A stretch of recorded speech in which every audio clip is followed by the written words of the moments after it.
والصلاة والسلام على سيد الأنبياء والمرسلين وعلى آله وأصحابه أجمعين. أما بعد فأعوذ بالله من الشيطان الرجيم. بسم الله الرحمن الرحيم. يا أيها الذين آمنوا استعينوا بالصبر والصلاة إن الله مع الصابرين. آمنت بالله صدق الله مولانا العظيم.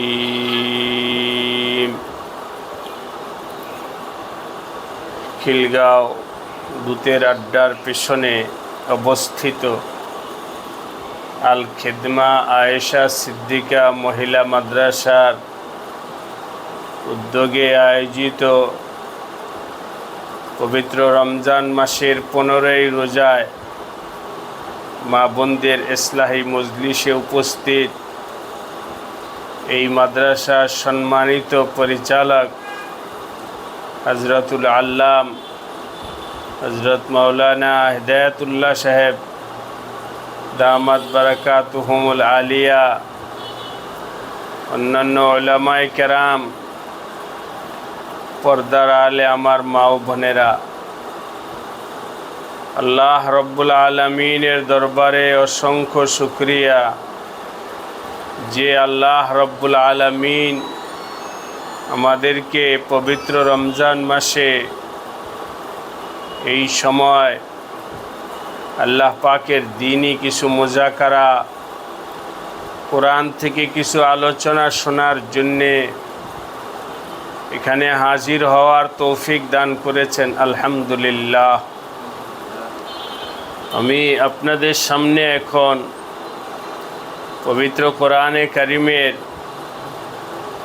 সূরাতুল বাকারার একটি আয়াত তেলাওয়াত করেছি। আল্লাহ তাআলা প্রত্যেক মুমিন মুসলমান পুরুষ মহিলা সবাইকে এই আহ্বান করেছেন। সবার প্রতি আল্লাহ পাক নির্দেশ হলো, ইয়া আইয়ুহাল্লাযীনা আমানু, হে ঈমানদার পুরুষ মহিলা, তোমরা তোমাদের জীবনের যত কাজ আছে সব ক্ষেত্রে তোমরা আল্লাহর সাহায্য নিয়ে চলো। আল্লাহ পাকের কাছে সাহায্য চাইবে। যে কোনো কাজ করবে আল্লাহর সাহায্য নিয়ে করবে। কোনো পুরুষ মহিলা যখন দুনিয়া এবং যে কোনো কাজের শুরুতে আল্লাহর সাহায্য চাইবে, আল্লাহ তাআলা ওই কাজে সাহায্য করবেন। ওই কাজে আল্লাহ পাক কামিয়াবি দান করবেন। ওই কাজকে আল্লাহ সহজ করে দিবেন। ওই কাজের মধ্যে আল্লাহ বারাকা দান করবেন। ওই কাজকে আল্লাহ উপকারী বানায় দিবেন। আর যে কোনো কাজের মধ্যে বান্দা আল্লাহর দিকে মোতাওয়াজ্জু না হয়ে নিজের শক্তি, নিজের কৌশল, নিজের ক্ষমতা, নিজের অহংকারের মধ্যে লিপ্ত হয়ে কাজ করবে, আল্লাহ পাক ওই কাজ থেকে রহমত বরকত উঠায় নেবেন। ওই কাজ এর মধ্যে আল্লাহ পাকের পক্ষ থেকে শান্তি থাকবে না, বরকত থাকবে না। ওই কাজ হবে অসম্পূর্ণ কাজ। বিশেষ করে ওই কাজের দ্বারা আখেরাতে কোনো ফল পাবে না। এই জন্যে এই পবিত্র রমজান মাসে আমি আপনাদের প্রতি উদাত্ত আহ্বান জানাবো যে আল্লাহ পাকের এই নির্দেশকে মানার মতো অভ্যাস নিজের মধ্যে পয়দা করি। যে কোনো হালাত আসবে আল্লাহ পাকের কাছে সাহায্য চাইব। ইয়া আইয়ুহাল্লাযীনা আমানুস্তাঈনু, হে ঈমানদার তোমরা সাহায্য চাও আল্লাহর কাছে। পবিত্র কোরআনে কারিমের সূরাতুল ফাতিহার মধ্যেও আল্লাহ পাক ইস্তিআনাত বিল্লাহ, আল্লাহ পাকের কাছে সাহায্য চাওয়াকে মুমিন বান্দার অন্যতম সিফাত হিসাবে আল্লাহ বলেছেন। মুমিন বান্দা বলবে আলহামদুলিল্লাহি রাব্বিল আলামিন, আর রহমানির রহিম, মালিক ইয়াউমিদ্দিন, ইয়্যাকা না'বুদু, হে আল্লাহ আমরা একমাত্র তোমারই ইবাদত করি, ওয়া ইয়্যাকা নাস্তাঈন, এবং একমাত্র তোমার কাছেই সাহায্য চাই। আমরা অন্য কারো কাছে সাহায্য চাইব না, অন্য কারো কাছে হাত পাতব না, অন্য কারো থেকে কোনো কিছুর আশা করব না। আমার সব চাওয়া, আমার সব আশা আমার আল্লাহর কাছে। মানুষ দুনিয়াতে চায়, বাচ্চারা নিজের বাবার কাছে চায়, টাকা লাগবে তো বাবার কাছে বলে। আবার কোনো বাচ্চা লাজুক হওয়ার কারণে বাবার কাছেও চাইতে লজ্জাবোধ করে তো মায়ের কাছে চায়। মার সাথে আড়ি পাতে, মার সাথে জেদ করে টাকা দাও টাকা দাও। মা বলে তোমার বাবার কাছে চাও, আমি টাকা দেবো কোথায় থেকে? না, তুমি বাবার কাছে বলে দাও। তো কেন? মাকে আপন মনে করে, এই জন্যে মায়ের কাছে চায়। আর বাবাকেও যদি অভ্যাস বানায় বাবার কাছে চাওয়ার, তো বাবাকেও আপন মনে কইরা বাবার কাছেও চায়। এভাবে একজন মহিলা তার স্বামীর কাছে চায়। কেন? স্বামীকে আপন মনে করে। দুনিয়ার সম্পর্কের ক্ষেত্রে বাচ্চারা বাবাকে আপন মনে করা ভালো জিনিস, মাকেও আপন মনে করা ভালো কাজ, স্বামীকে আপন মনে করা এটাও প্রশংসা, এতে সমস্যা নেই। তবে আমি বলতে চাই যে যাকে আপন বলে, যার সাথে সম্পর্ক আছে, সে তার কাছে বিপদ আপদে সাহায্য চায়, কোনো কিছু দরকার হলে চায়। আপনাদের কাছে আমার প্রশ্ন, আপনার আমার সবচেয়ে আপন কে? বলেন দেখি। আল্লাহ। আমাদের সবচেয়ে আপন হলেন আল্লাহ। মা থেকেও বেশি আপন আল্লাহ, বাবা থেকেও বেশি আপন আল্লাহ, স্বামী থেকেও বেশি আপন আল্লাহ। সবার থেকে সবচেয়ে বেশি আপন হলেন আল্লাহ।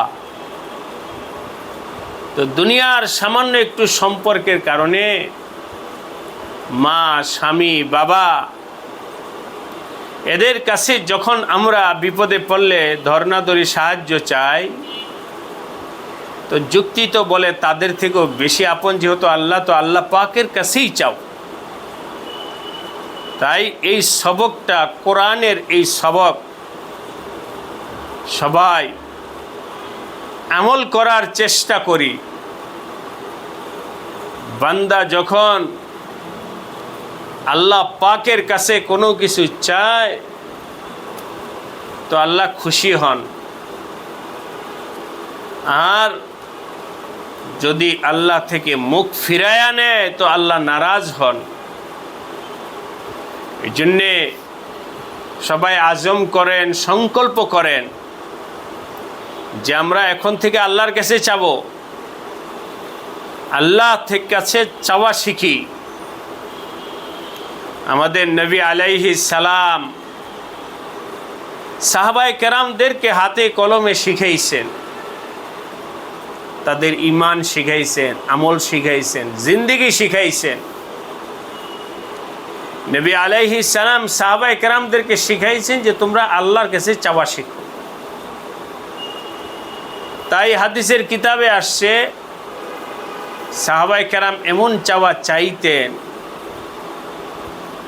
নিজের ছোট থেকে ছোট জিনিসটাও আল্লাহর কাছে চাইতেন।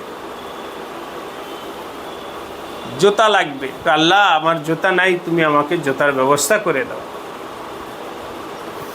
পাঞ্জাবি লাগবে, আল্লাহ তুমি আমাকে কাপড়ের ব্যবস্থা করে দাও। এভাবে সব কিছু আল্লাহর কাছে চাইতে। কেন? আল্লাহর কাছে চাওয়া শিখাইছেন নবী আলাইহিস সালাম।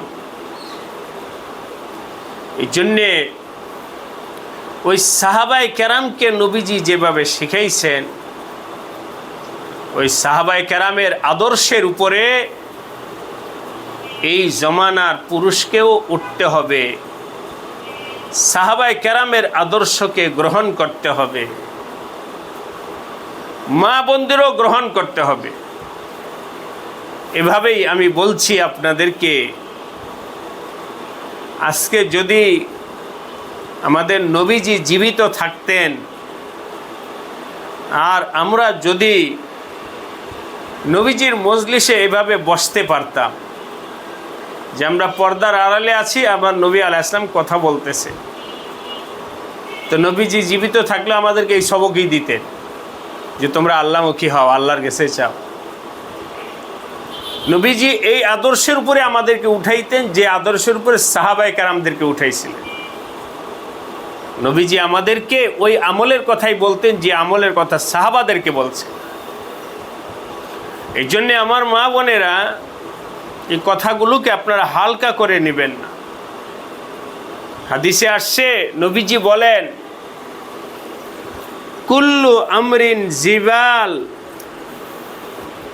যে কোনো তোমাদের গুরুত্বপূর্ণ কাজ হয়, এই কাজের শুরুতে তোমরা আল্লাহর সাহায্য চাও। কুল্লু আমরিন জিবাল লাম ইউবদা বিসমিল্লাহ, যে কোনো কাজ তোমরা আল্লাহর নাম ছাড়া শুরু করবে, ওই কাজ ফাহুয়া আক্তা, ওই কাজ অসম্পূর্ণ থাকবে। ওই কাজের মধ্যে আল্লাহর নুসরত থাকবে না, সাহায্য থাকবে না, কবুলিয়ত থাকবে না। আল্লাহ পাক ওই কাজকে কবুল করবেন না। এই জন্যে পারিবারিক জিন্দেগি হোক, সাংসারিক জীবনের কাজ হোক, এমন কি আপনারা খেয়াল করেন কাপড় পরার সময়ও বিসমিল্লাহ বলার কথা আছে। কেউ কাপড় পরতেছে, শিখাইবেন বাচ্চাদেরকে এগুলো। বাচ্চা প্যান্ট পরে যখন তাকে তখন বিসমিল্লাহ বলে শিখাবেন। কাপড় পরার দোয়া আছে, দোয়া মানে তো পরীক্ষা দেওয়া না, দোয়া মানে তো আমল করা। তো দোয়া আছে, দোয়ার মধ্যে আল্লাহর নাম আছে, ওইটার মধ্যে আল্লাহ সাহায্য চাওয়া আছে। কাপড় পরার সময় দোয়া পরে তুমি তোমার প্যান্টটা পরো, পায়জামা পরো, সালোয়ার পরো, কামিজ পরো, পরার সময় দোয়া আছে। ঘরে প্রবেশ করো, ওই সময় দোয়া আছে, ওই দোয়ার মধ্যেই তো আল্লাহ সাহায্য চাওয়া আছে। ঘুমাইতে যাইবা তখনও দোয়া আছে, নবী আলাইহিস সালাম তো দোয়া শিখাইছে। তো ওই সময় দোয়া করা মানে হলো খাওয়ার শুরুতে আল্লাহর কাছে সাহায্য চাও। তো ঘুমের শুরুতে আল্লাহ পাকের সাহায্য চাওয়াকে নবীজি দোয়ার মাধ্যমে শিখাইছে। বাথরুমে যাওয়ার সময় দোয়া শিখাইছেন, তরকারি কাটার সময় দোয়া শিখাইছেন, ঘরে প্রবেশের সময় দোয়া শিখাইছেন, কাপড় পরার সময় দোয়া শিখাইছেন।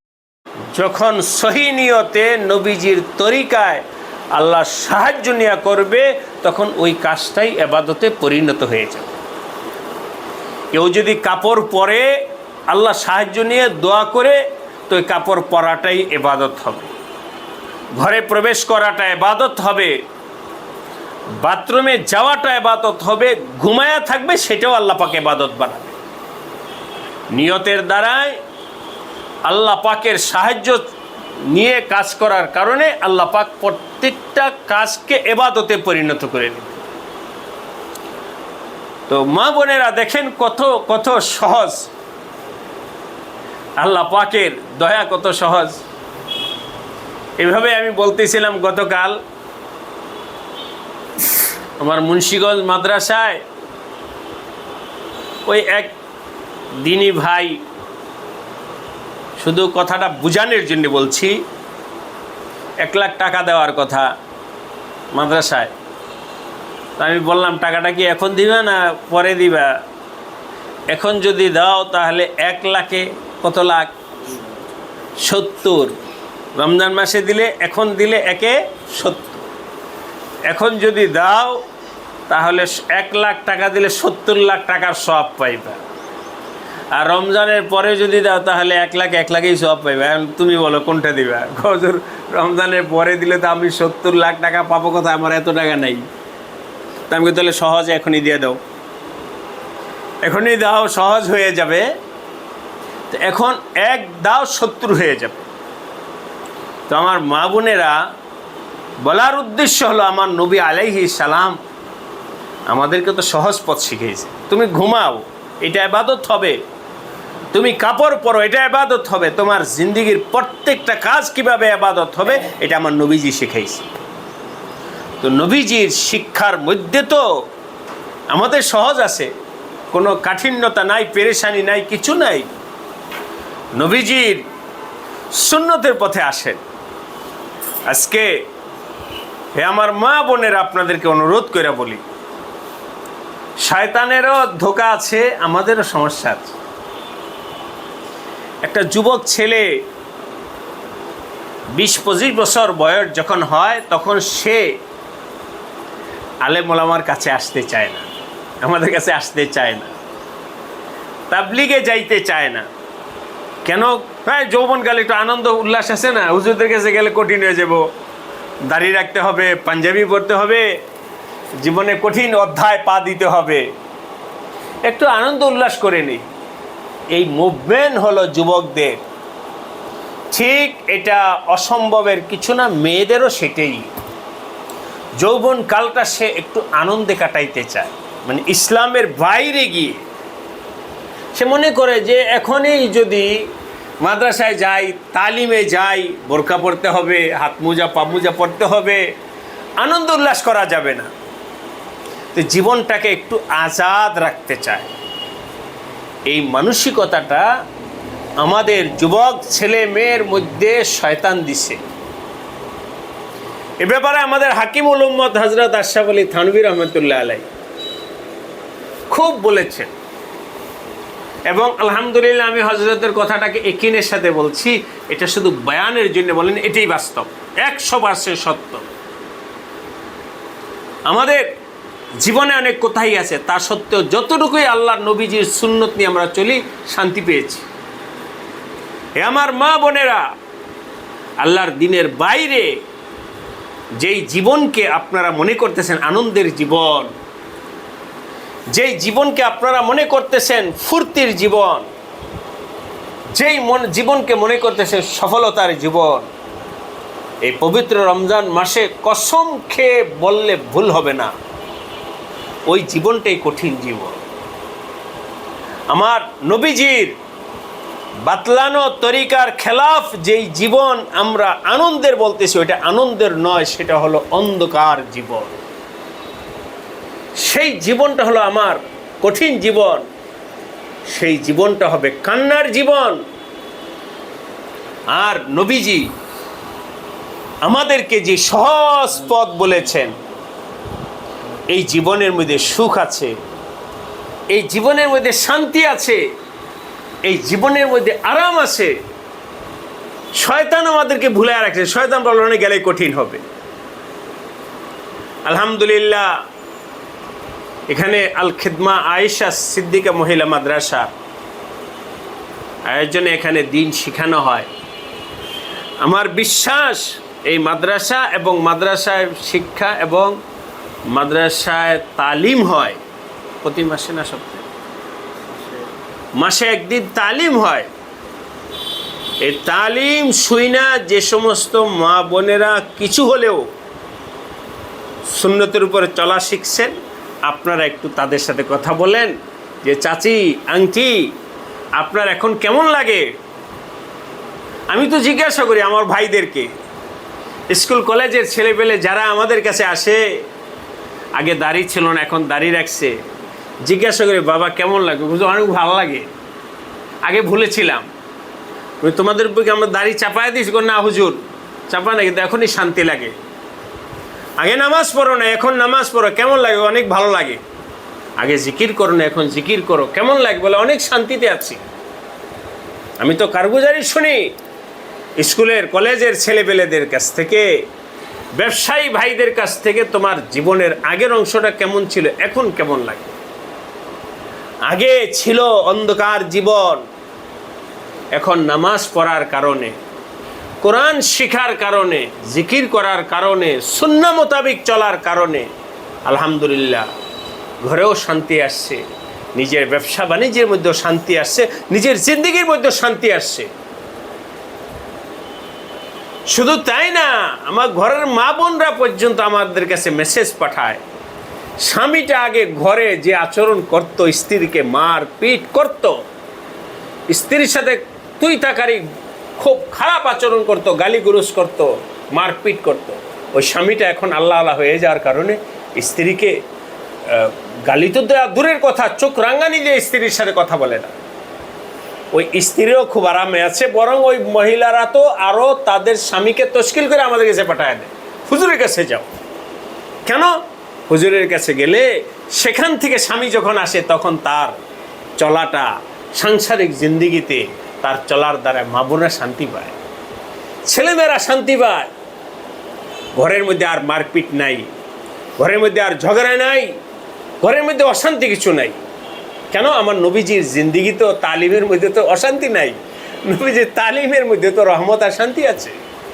সুতরাং যেই স্বামীটাকে আপনারা আমাদের কাছে পাঠাবেন, দিনের পথে চলতে পাঠাবেন, তবলিগে পাঠাবেন, তখন দেখেন আপনারাও শান্তি পাবেন, ঘরের মধ্যে স্বামীর থেকে আদর পাবেন, সোহাগ পাবেন, ভালো ব্যবহার পাবেন, সব অশান্তি দূর হয়ে যাবে। এটা যেমন স্বামীর ক্ষেত্রে বললাম, ঠিক এটা আপনাদেরও জিন্দিগির মধ্যে একটু মুজাকারা করেন। আংটি, চাচি, খালা, আপনি বোরকা পরেন কেমন লাগে? বলে আরে বোরকা পরে তো খুব আরামে আছি। নামাজ? বলে খুব আরামে আছি। আর আল্লাহর নবীজির সুন্নত পালন করে তো খুব শান্তির মধ্যে আছি।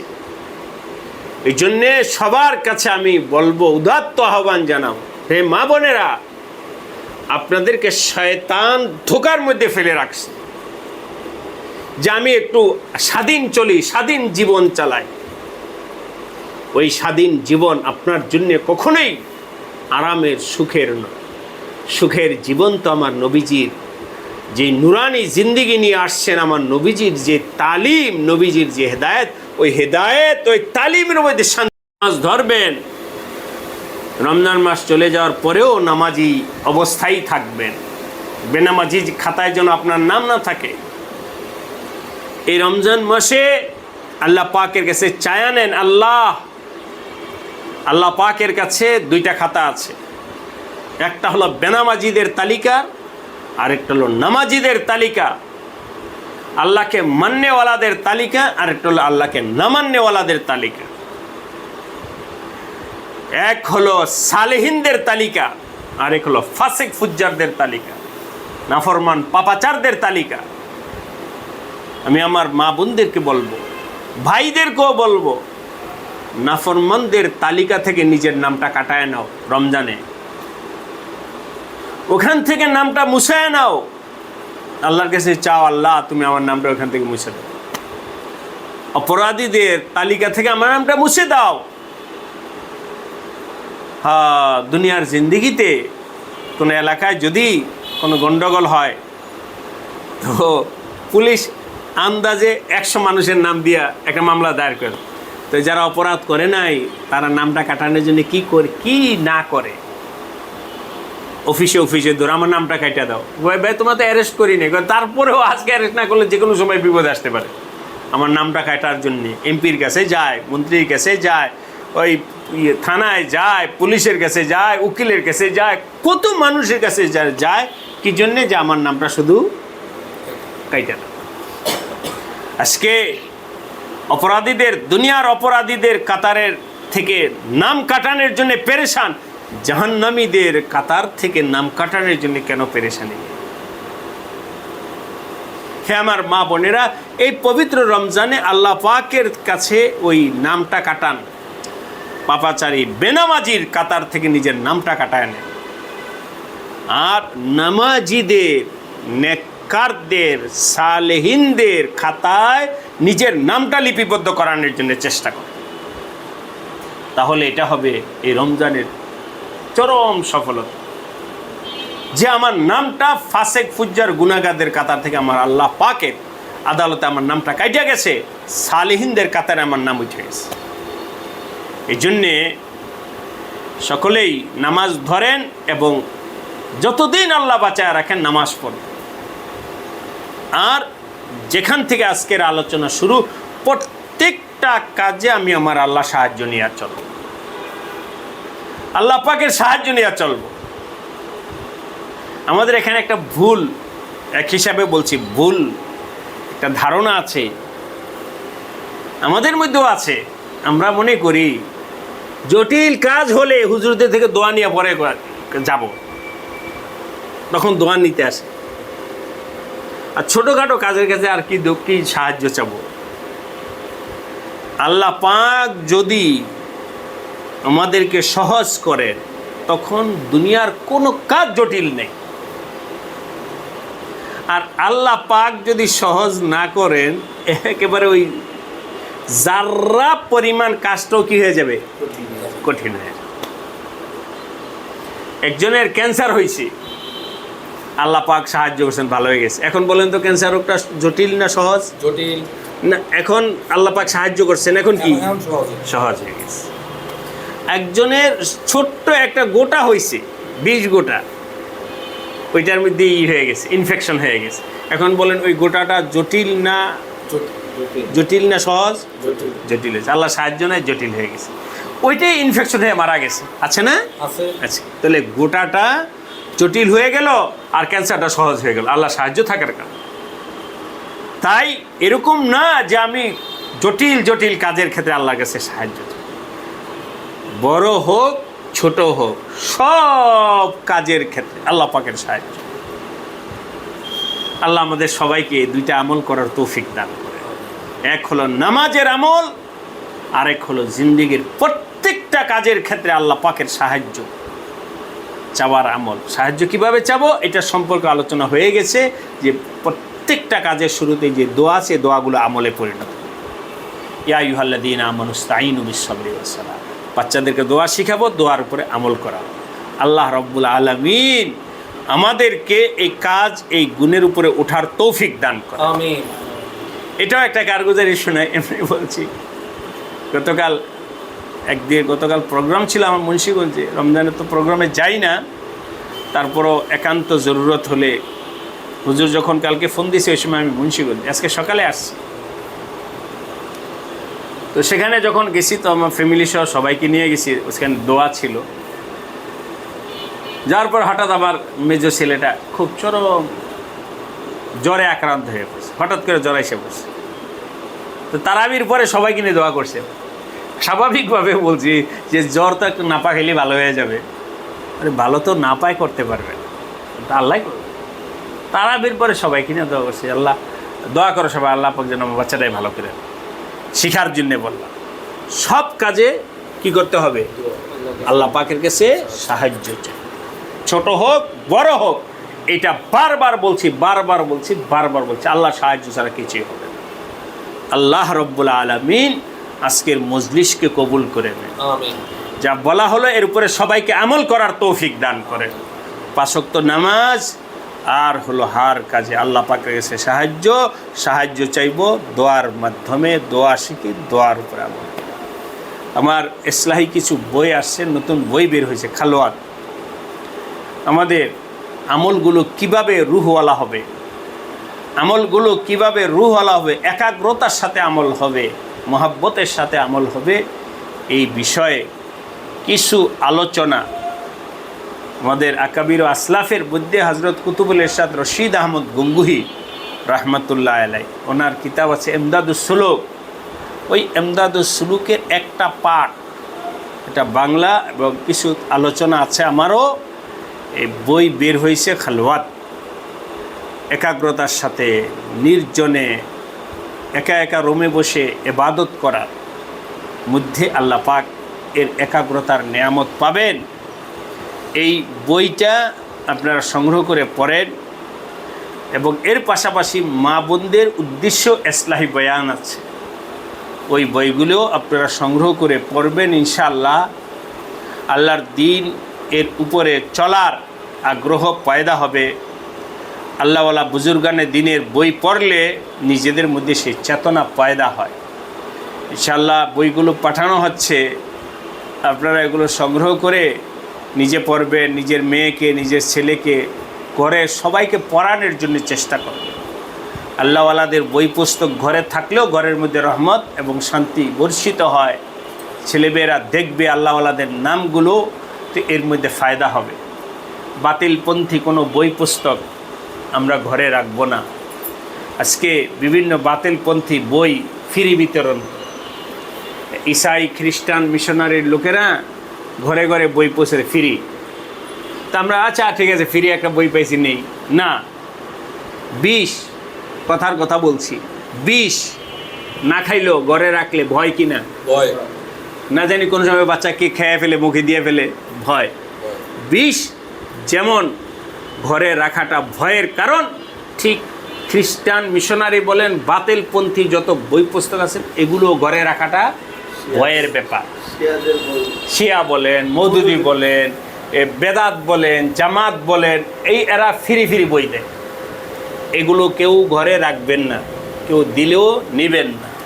হ্যাঁ, আল্লাহওয়ালা বুজুর্গানের দিন, আল্লাহর ওলিরা আছেন, হজরত থানবীর বই, হজরত মাদানী রহমতুল্লাহ আল্লাহর বই পুস্তক, হজরত রশিদ আহমদ গঙ্গুহি, কাসেম নানতবি, মুফতি তকি ওসমানী, আমাদের জীবিত যারা আছেন, এভাবে আল্লাহওয়ালা বুজুর্গানের দিন, যারা আল্লাহওয়ালা, যারা বাতিলপন্থী না, ওনাদের বইগুলো রাখবে। তফসিরের ক্ষেত্রেও মারিফুল কোরআন রাখবে। অন্য কোনো তফসির থেকে আপনাদের পড়ার দরকার নাই। ফ্রি ফ্রি বই আপনারা নেবেন না। আলেম এবং যারা আল্লাহওয়ালা, যারা আমলি কথা বলে, এদের থেকে যাই না, সই না, আলেমদের থেকে যাই না, বই পড়বেন, বই দিন। আল্লাহ রাব্বুল আলামিন আমাদের সবাইকে তৌফিক দান করে। এর পাশাপাশি তালিমের ক্ষেত্রেও ওই বিভিন্ন দলের পক্ষ থেকে তালিম হয়, জামাত ইসলামের পক্ষ থেকে মহিলাদের তালিম হয়, ওটা তো রাজনৈতিক তালিম, ওটা তো দিনই তালিম না। আরও বিভিন্ন ভুল, এই জন্য ওই সমস্ত জায়গায় কোথাও শুনলেই যাইবেন না। আল্লাহ পাকের সহি দিনই কথা যেখানে শুনবেন, আল্লাহর কথা শুনবেন, আখিরাতের কথা শুনবেন, আমলি কথা শুনবেন, এমন জায়গায় যাবেন, এমন বই পড়বেন। আল্লাহ পাক আমাদেরকে সব ধরনের গুমরাহি থেকে, বাতিল থেকে বিরত থেকে হক পথে সিরাতে মুস্তাকিমের উপরে চলবার তৌফিক দান করে। দুরূদ শরীফ পড়ে